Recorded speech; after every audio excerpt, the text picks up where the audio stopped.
Alright guys, I'm going to show you my fire kit that I just made here, and you know, it's pretty big. You might not need to take this whole thing out every time, but it's good to all have it in one place. You know, if you're getting ready to go out, you can just open it up, see what you want to take. Maybe you want to take the whole thing. It's pretty light, but it is pretty bulky. You could always get away with just taking one fire steel here, you know, on your knife, like me. But it's always good to have other things, because trust me, I've went out before just with fire steel and maybe some like dryer lint, and it is pretty hard to get fire going with just that. So it's good to have some other stuff. So first, open up this kit. First thing, really in no order, is a Coghlan's magnesium block with a striker on it. Shave off this magnesium, a little, you know, fine metal scrapings, and then strike it with this, and it'll burn. Says it works real good even when it's wet, which I'm sure it does. I don't think I've ever tried it wet, but I've used it before when it's not wet. Second thing, light my fire steel. These things are amazing. Everyone should have one in their kit. They work great. Lighter's good, but you know, you should have one of these in your kit too, because they work real good. Alright, next we've got this baggie. Ziploc, so keep it dry, but it's just some little, like, kindling size little strips of wood. Had a, you know, a little block of it. I just thought I'd chop some of it off and chop it up into this little stuff, because you never know if you're out there and it's, you know, damp or something when you get out there, and all the wood's damp. It's sort of hard to get fire going without too much effort. You can always just open up your pack, get out this, get a nice hot fire burning, and then go and get some of the damp kindling and stuff, start getting that going. Next, just a little film canister. It is some cotton balls soaked in Vaseline. These things burn a long time. They start very easy with your ferro rod and anything else, I guess. You know, that's real easy. Alright guys, next we've got this little container here, and inside of it is, yeah, it looks like rocks, but no, it's pine, like pine resin, hardened pine resin. It grows on pine trees. Some of it's broken up into little chunks, some of it's in pretty big chunks. I'd say this right here would probably burn for 5 to 10 minutes. I've had, let me get one of these little chunks,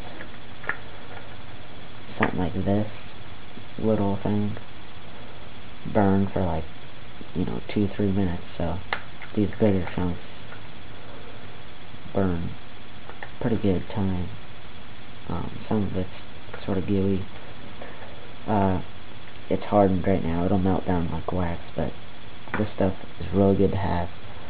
I've got some pine trees in my backyard. I just went out for like 2 minutes collecting this, and I got probably this plus like 3 times as much as this stuff. It's really good. It's great to get fire started with. Next, just a tin here, candle. Candles are great for starting fires. It's hard to start, just light this up, and then you can use it to light other things. And it's really good to have, easy to use. You can use the tin for something once the candle burns down. It's just great. Alright, now the next thing, I've just got a tea light candle buried in there. And let's move on to this. This is just a bag, a little tent stake bag that I had, and it's just got some of this wood, like some other sorts of wood, just scrapings, fine stuff, some bigger stuff. It's all, you know, real tacked down in here. And I think I was carving like a spoon, so I just took some of the carvings. They'll light up pretty easy, so just thought I'd put that in there. And I've got a few birthday candles in here. And then this. This, if I wanted to, I could just take out of the kit and just use this. Because I've already got a fire seal on my knife, so I'd always have that. But I could just take this out. It's waterproof. It works real good. I've tested it. And I could just take this out and take this with me, and it's a lot smaller. But it'd be nice to have some of this other stuff. But in here, I've got some matches and a striker, and I dip these matches in wax so that they are waterproof. Plus I got them in a Ziploc here. And then I've got this little thing. It's just a Ziploc that I taped up so it'll stay nice and tight, but it's just some real fine scrapings of this type of wood here, and it'll light up with the fire steel really nice. And it's good to have. Got a lighter here, and one birthday candle, and then I've just got some lint, dry lint, and some cotton balls. These ones aren't soaked in Vaseline. It'd be nicer, but just haven't done that yet. And this is all in a nice waterproof case. It's got a rubber O-ring here. It's really nice and sealed, and everything fits down nice inside here. So, yep, just give me your comments, you know, advice, how I can make it better, stuff like that. I appreciate that, and let me know what you think. So, thanks for watching.